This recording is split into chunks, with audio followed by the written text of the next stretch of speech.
Parashat Emor 5784.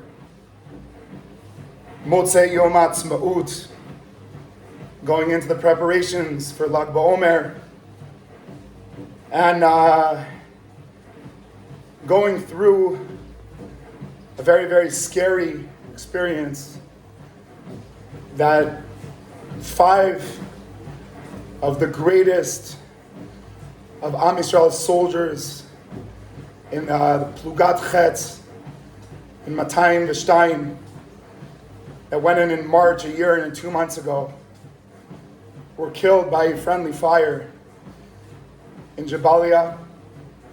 And knowing that in that same building were 2 of my greatest Rebbes, Rabbi David Hernick and Rabbi Ethan Frankel, Baruch Hashem, that were wounded, that David got wounded slightly. Ethan had to see the entire thing, and both of them were there to be trying to evacuate and assist all the ones that were injured. And Aviav Bernstein was in the building right near there. 3 of them who are dealing right now with the loss of the 5 brothers, not biological, but 5 brothers that they fought together for a year and 2 months and have been together for almost 8 months in Aza, in all these different neighborhoods. Being at the funeral of their commander, who's been with them for that entire journey of the year and 2 months, Ro'i Beit Yaakov, who I got to speak to many times, and would tell me sentences that are ingrained into his personality of being so specific, like his father spoke about, and being so aware of the communal needs without negating the individual ones, and how we treated every one of our Talmidim as students, and knowing that we'll never understand Hashem's ways, that we need to have a lot of wind and a lot of strength, like the Beit Yaakov family spoke about at the funeral, about the awareness of Ro'i, of exactly what was going on, exactly what it meant, but also knowing clearly the words of Ein Breira. There's really no other option. And so therefore, went in teaching us to breathe more through this storm and to be able to stay strong in it and to not become afraid. Miderech Harukah, or like the sentence I heard from Mori Rabbi Rav Amnon Dokov, who was there together with Rav Elchanan Kalmanzon, who fought in Be'eri and was killed there.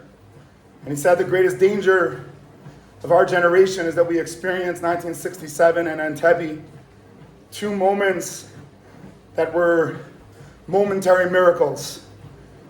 And it confused us, thinking that things that take time are things that are wrong. And we want things that are immediately going to happen in 6 days, or great miracles in 3 hours in Entebbe. And how much we have to be able to change our mindset to know that we're fighting for something big and for something great. And so, in this week, I want to try and share a little bit of hope that is not to say that we understand Hashem's ways. It's difficult sometimes when people tell miracle stories, that it sometimes makes the stories that are difficult seem even more difficult. And I think the idea is to realize that it's not instead of the difficulty of having such great questions on Hashem and not understanding a thing, but at the same time paying attention that little things can make a difference and to still have hope. And so on the Yom Ha'atzmaut day, I trying as much as I can to begin the journey of wearing the tefillin of Rabbeinu Tam. And in that same day, in the same 24 hours, was the terrible day of Chetz in Gaza that we spoke about at the beginning of this, that truly went through a disaster. And I was learning Masechet Menachot now on the treadmill, and it said that Tefillin Shel Yad are Vayu Lecha Leot. They're your own inner world. Whereas Tefillin Shel Rosh, it says in the Menachot, V'ra'u kol amei haaretz. It's meant to be seen to the bigger world. And so the Tefillin Shel Rosh are the opposite of Tefillin Shel Yad. The Tefillin Shel Yad are the Tefillin that belong to us. To know that we need to demand of ourselves to build an inner world, and to not only be people that define ourselves by the definition of others.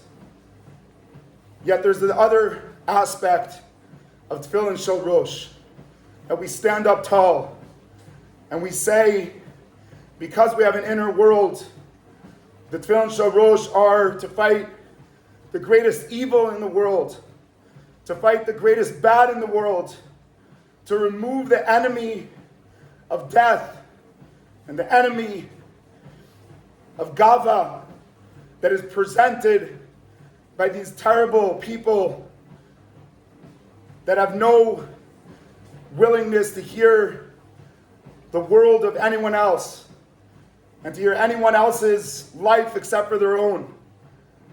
And so the Tefillin Shel Rosh is to fight against them. Like Mori Rabbi Rav Fruman very often would very be much focused in times of war on Tefillin Shel Rosh, that they're going to fight against our enemy, that we have something above and something great and something beyond, and we have anava not of that we're nothing, but anava that we could build everything because we're connected to something eternal. And so on that same day that the disasters happens, the greatest miracle of David Hernick, Ethan Frankel, and Aviav Bernstein, and the difference of seconds between being the leaders that are running our generation and seeing the disaster that was right next to them. We don't know what, we don't know how. We'll never understand.